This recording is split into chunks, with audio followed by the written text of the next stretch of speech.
They're eating the dogs. They're eating the cats. Eat the cat. Eat the cat. They're eating the dogs. They're eating the cats. Eat the cat. Eat the cat. They're eating the cats. They're eating the dogs. Eat the cat. Eat the cat. Eat the cat. Eat the cat. Seeing red, so don't push me. Ain't Donald Trump. That's right.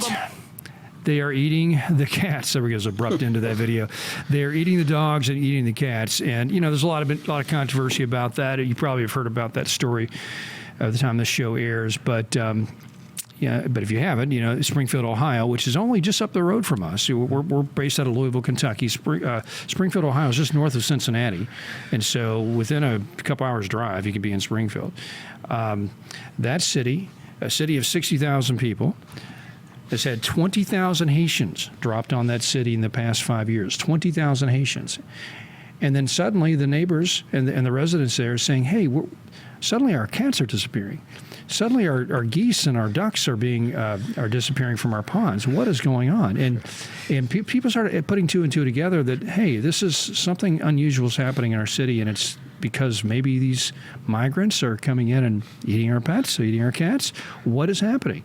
And so today we're going to talk about immigration and how it impacts Springfield, Ohio, but also how mainly it impacts Louisville, Kentucky, and Kentucky as a whole, because Springfield is just a microcosm of what's happening everywhere. And Bob, and I'll introduce my co-host here. First of all, you're watching Kentucky's Voice Television. I'm your host, Tom Fallbush, and we have Bob Scott with us and Jim Waters, and we are talking migration, guys. And, you know, there's been a lot of pushback on that. It's not really happening. It's not really happening. Listen, I've studied this about as much as anybody, and there's plenty of evidence that these cats are missing. And there is a tradition in Haiti. There's a real serious tradition, and you can go study it, that they do consume cats there, and they see it as a delicacy. It is part, and very often it's part of their voodoo rituals, and it's something that is genuinely happening. I just saw a story today, Bangor, Maine. Yeah. Bangor, Maine is having the same problem. One little neighborhood, 16 cats have disappeared in the past few weeks. 16 cats, or past few months, but nobody can find them. But you know, guess what? They've had an influx of migrants into that community, and a lot of them are from Haiti. And so we had a cat disappear once. Maybe that's what happened. I thought it was the coyotes, but it could have been Bowling Green, but it might have been immigrants. I don't know. It very well could have been. But anyway, at the end of the day, that's just a symptom of a broader problem. Jim, they're running into people up there. The way they're driving up there, there's a whole epidemic of just car wrecks and people running into buildings. There was a young child on the way to school that was killed by a Haitian immigrant, and 11-year-old child, and so. It's just ridiculous. And so anyway, let me set this up a little better.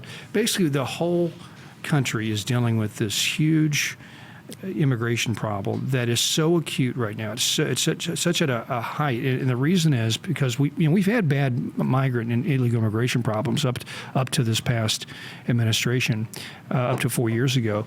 But 4 years ago, they turned on the spigots. It went from about a million or two of a million a year of illegal immigrants. We're now up to 5 million a year illegal. We've had 20 million people come into this country just in the past 4 years, and that have been dumped on our communities, and the largest cities are the people that pay the biggest impact. So I did the math on the radio show the other day, guys. I estimate there's probably at least 200,000 people in Louisville that are illegal, that are here from other countries that really don't belong here. 200,000 people. How do I get that math? Well, I just did the math. We did Louisville as X percentage of the United States, and I look at it's all the immigrations come in, and then you say, okay, of that, about 200,000 is here, and so the traffic is terrible in this town. The cost of living is going crazy because of the housing. Yeah, it's good luck trying to buy a house right now, just because prices have shot up, and just the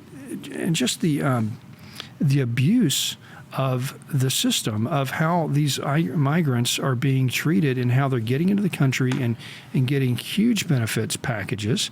They're getting all this welfare and EBT cards, and we're basically paying for them to come here and invade the country, and then we're paying them to bring their families in. And so I'm going to stop there because I'm going to explain more about how Catholic Charities and United Way are one of the biggest problems with that.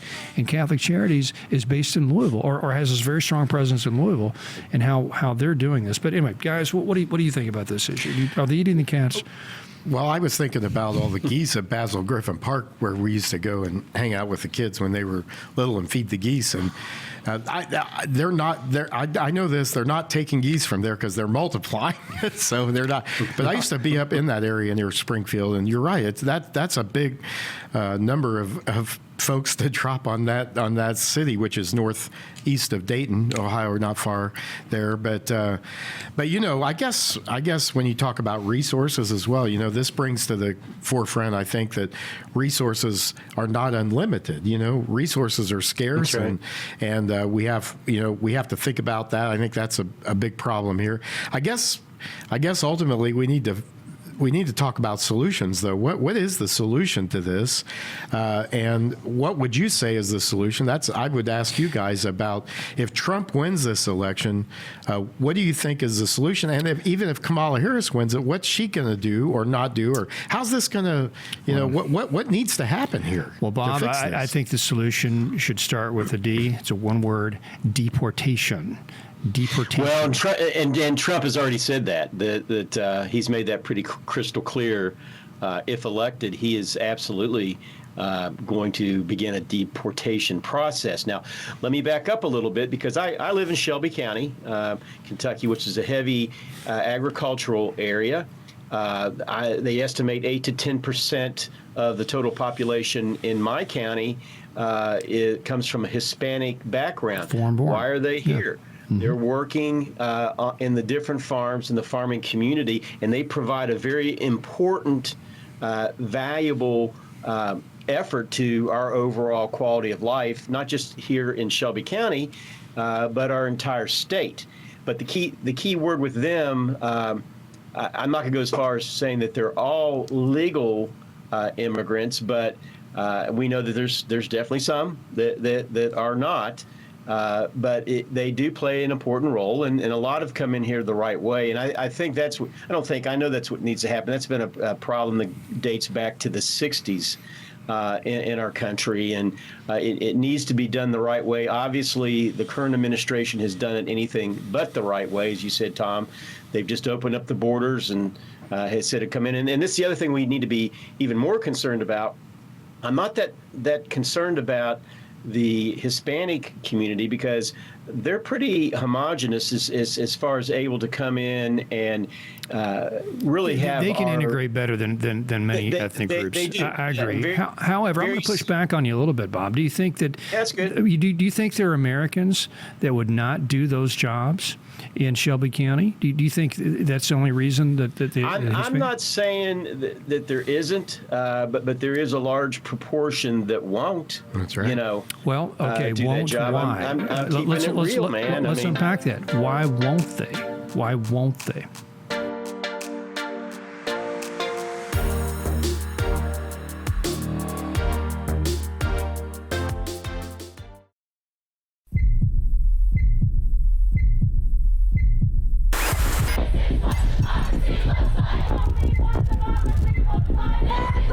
Join the movement for a better mobile experience and support the causes you believe in. Switch now and use code 21 for free activation. Visit patriotmobile.com today. That's patriotmobile.com and use code 21 for free activation. Patriot Mobile, your wireless, your values.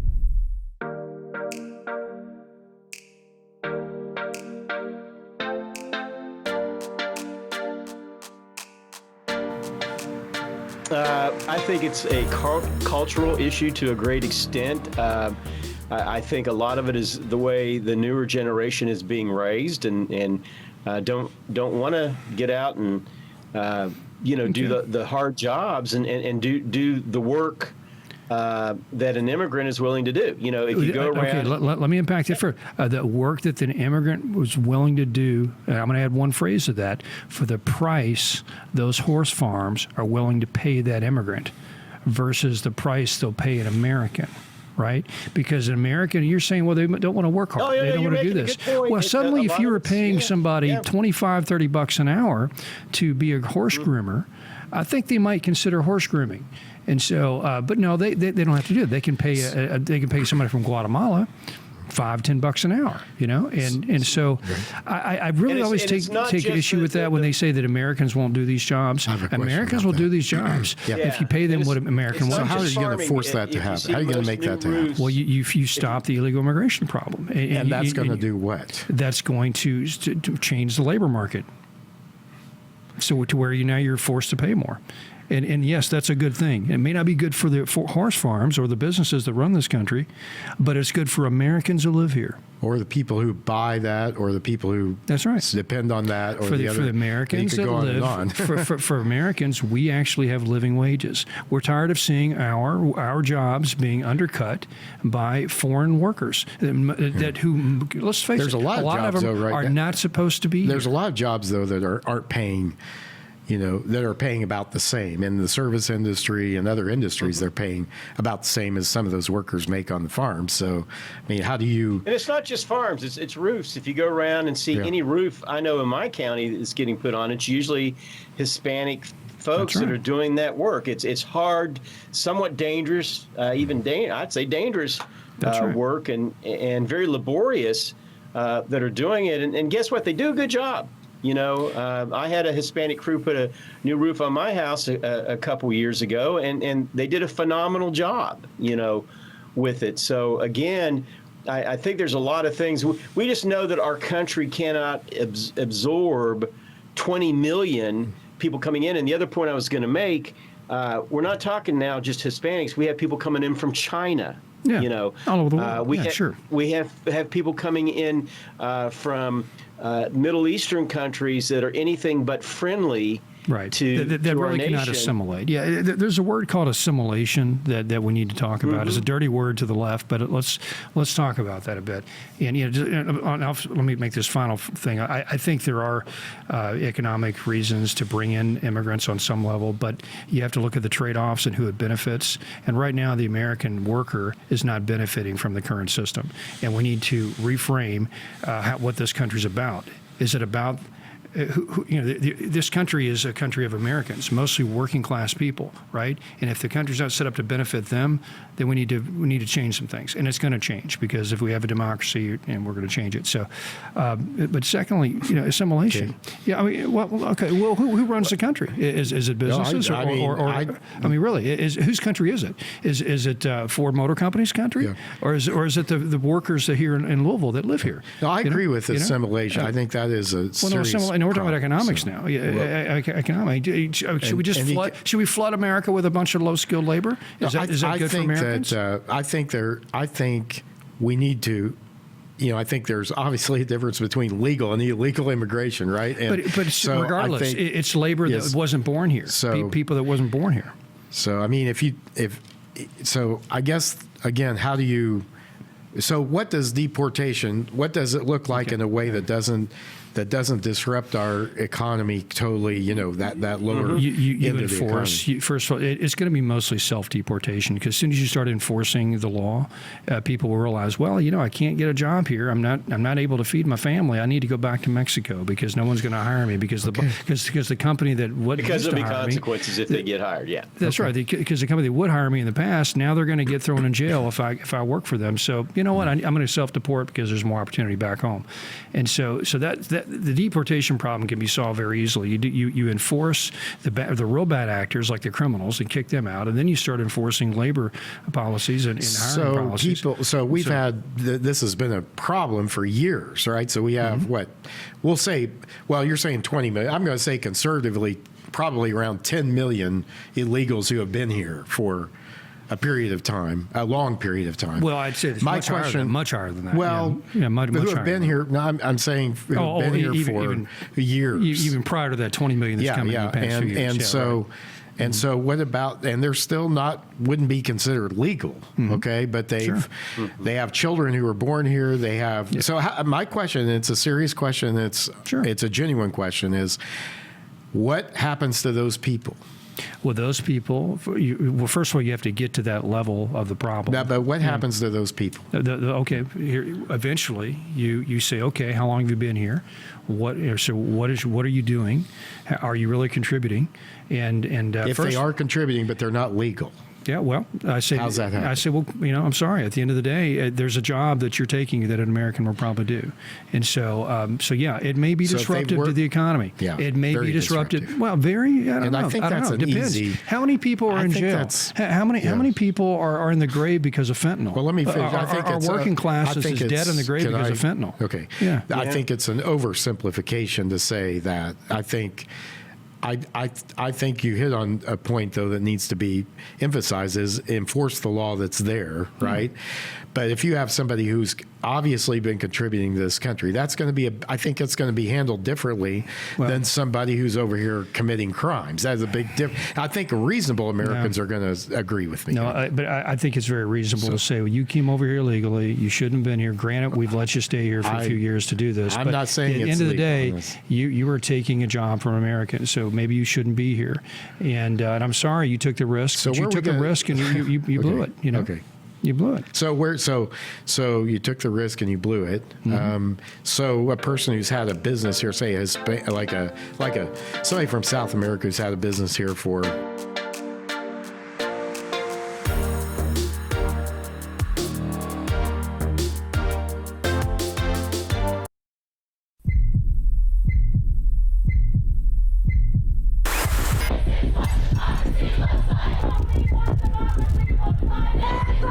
Join the movement for a better mobile experience and support the causes you believe in.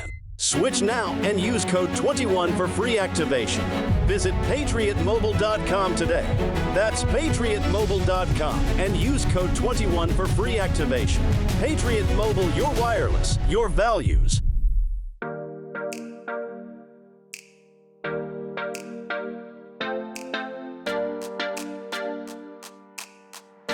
The status that you live in is now not acceptable, and we as a country are going to change it, and we have several different options, and we're going to work through that, but the status quo we're not going to keep that going. We're not having that conversation. We're just like, well, we'll get to that eventually, but by the way, everybody else can come in around the world and take your jobs. I'm just whatever. That should slow down the process.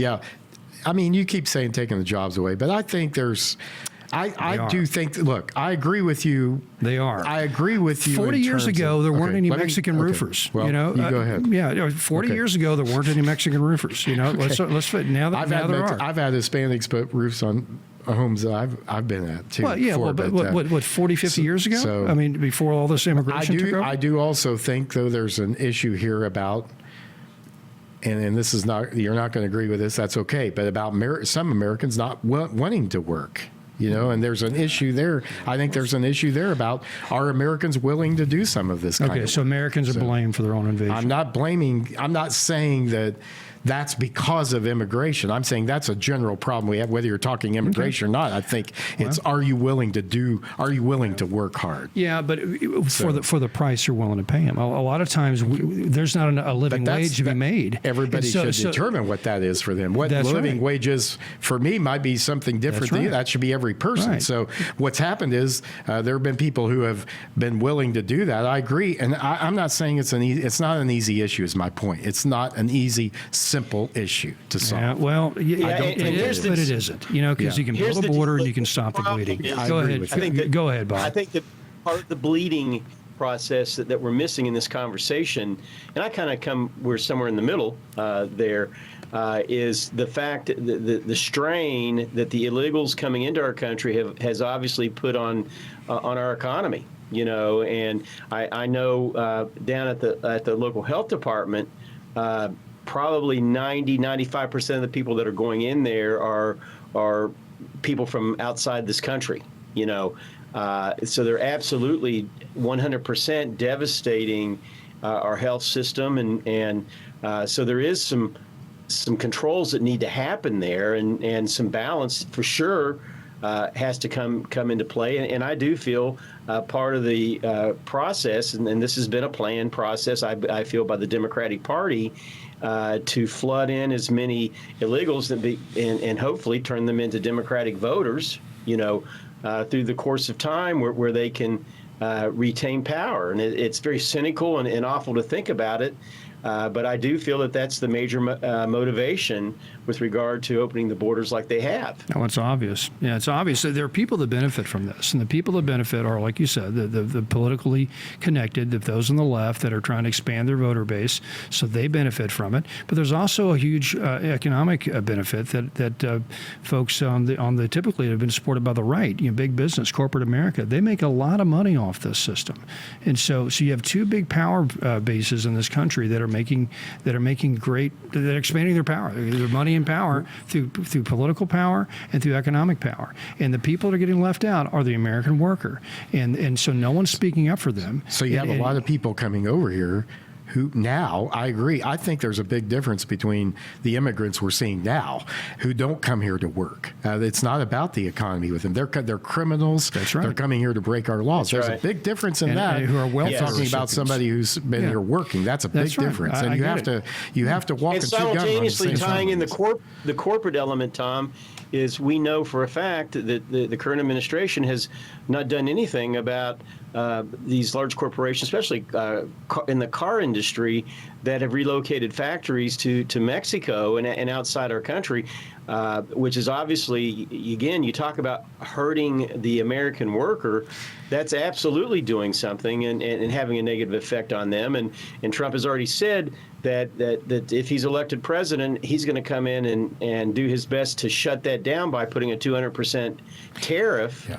On outside goods that are coming into our country. So I disagree with that policy. I disagree with that. I knew you would. I disagree. That is not. There's a reason why companies will go to other countries. There's a reason I get for it. that. It's called comparative advantage, and Republicans used to always back the whole economic concept of comparative you can talk advantage. about it as but at the end of the dismissive, day, it's there is a part of cost to it. that. There is a cost to that, and so now Americans are going. You know what? We've done that for so many There's years a benefit now. too. Well, there's also a cost to it, and the cost to it have been the jobs of American workers, the hollowing out of America, and so Yes. that hasn't been a good thing, especially with countries like China who manipulate the market, who peg their dollars or peg their yuan to a false number just so they can dump stuff into the market at a lower cost, and so we American workers have been taken advantage of on so many levels. If this is a free market, I would I would follow that on some level, but even then, the American standard of living should not be reduced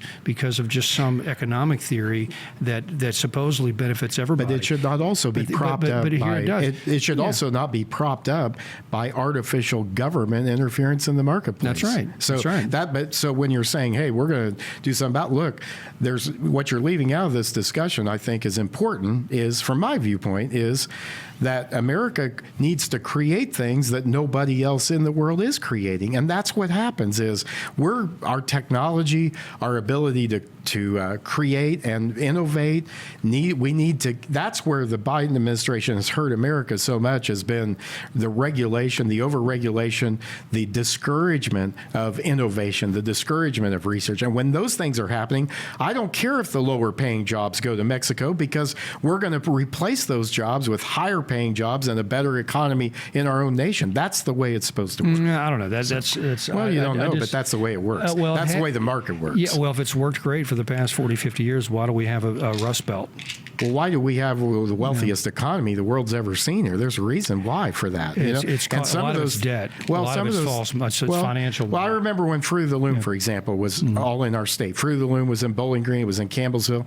They've all gone to other countries now, but all of that is replaced by more opportunity in our own country, and those countries now buy the things that only we make. That's part of how this works. It's important. So. All right. Well, we'll have to leave it there. We're out of time. But so I wanted to get more into the assimilation topic, because that's really what we're dealing with. I agree with you on that. The economics are complicated, but at the end of the day, what benefits American workers in America should be put first. But without government interference, and artificial government interjection. But you got to protect American workers too at the same time. So protect our freedom. I sound like an old school Democrat. I hate to say protect our freedom. We can do that. Yeah. Well, we can do both. But anyway, vote Trump if you want to fix this issue because he's got good instincts on both. Okay, we'll see you next week. You're listening to Kentucky's Voice.